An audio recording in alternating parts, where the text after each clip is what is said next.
Hey, Techno Studs, this is the exciting part. We're gonna get that WAN up and running and communicating so that way we can communicate across our whole network. So, this networking stuff I just think is pretty amazing and cool, and I love working with the equipment. It's pretty awesome. So, let's jump into setting up OSPF on our different pieces of equipment so that way we can get that connectivity across all of our devices.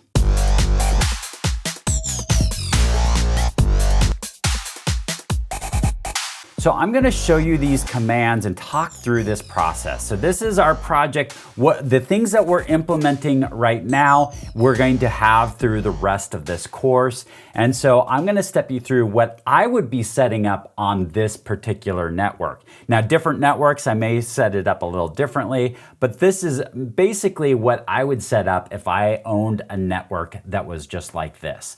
So the first thing I'm going to do is I'm going to set up OSPF on these devices.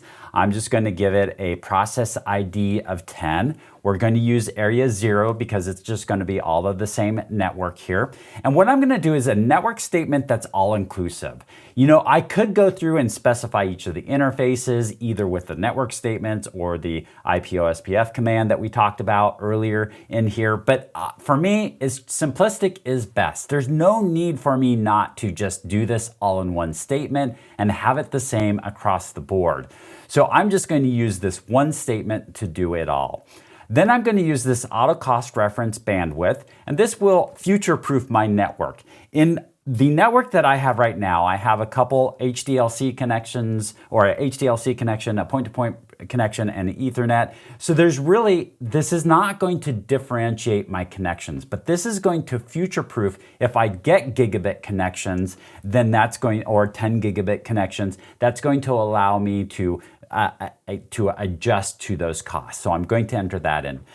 I'm going to put these passive interfaces on the VLANs, and the reason why I'm going to do that is because I don't want that OSPF, those hello messages, to be actively broadcasting out and put the rest of my OSPF network at harm, or at risk, I should say. So that's what I'm going to do. So I'm on this switch 1 right now. I'm going to start out by getting into that global configuration mode. So let's get into there. I'm going to do these statements that we talked about here, and I'll just copy this and paste it into here. It says that it is changed, all right, so that's good. And then I'm going to do these passive interfaces. So I'll copy these and paste them into there.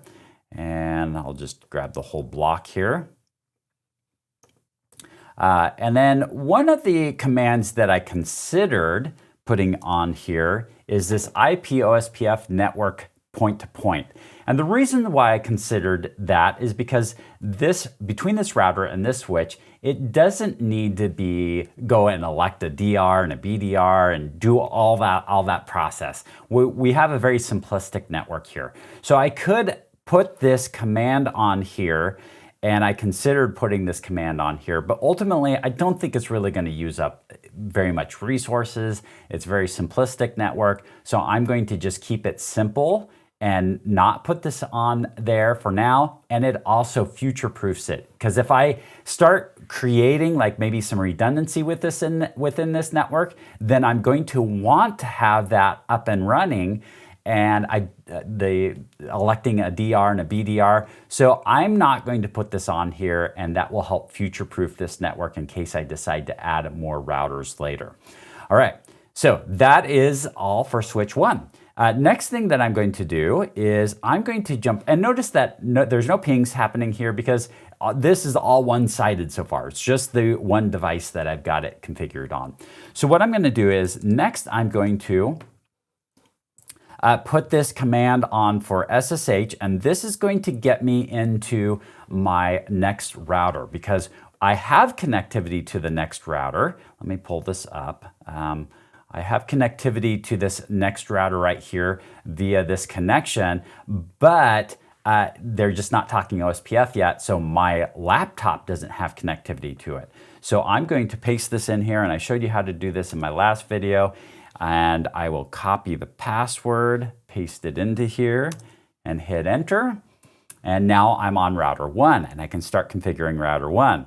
Same commands that we just talked about here. So I'm going to paste that into there.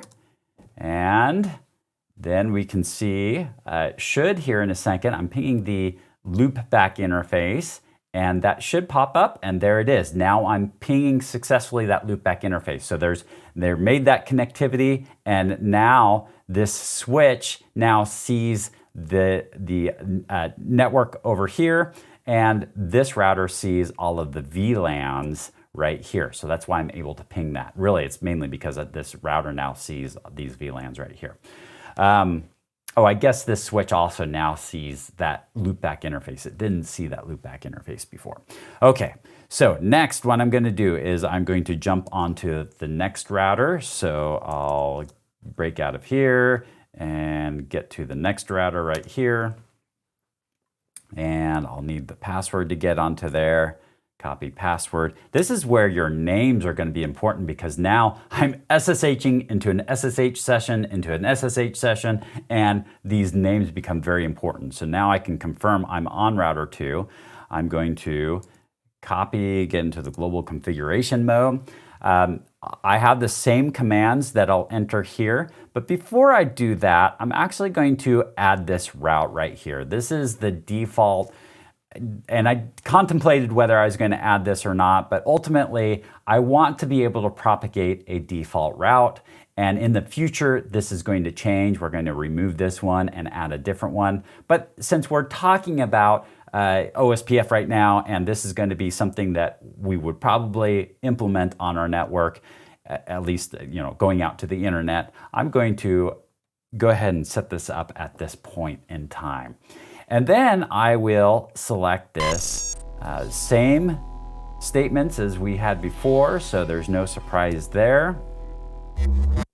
And then this default information originate. So I'm going to paste this in here, and what that does is and I got a typo.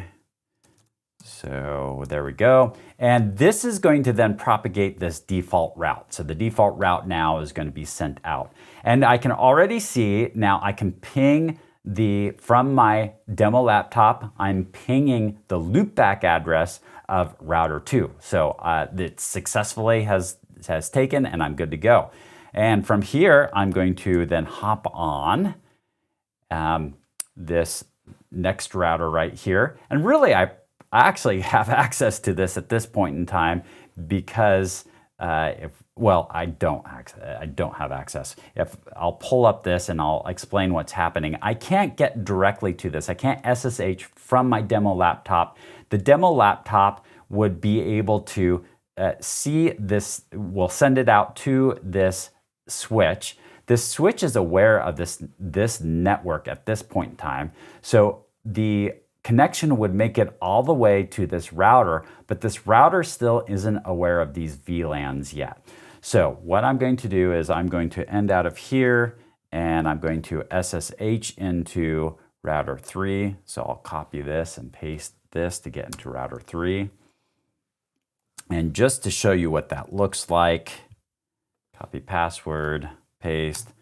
I'm going to do a show IP route, and you can see it's still not getting anything. So this SSH connection could make it all the way to this router. This router just doesn't know how to make it back. So that all changes as soon as we enter in this information. So I'll enter that information in there. We have that going. What we can see, these commands down here, or these pings down here, are now successful. Should be able to ping 10.2.0.5 because that network, there it goes. So now I have connectivity throughout this whole thing. So what I am going to do next is I can get onto this switch. This doesn't exist because that's not a layer 3 switch. So let me get that out of there.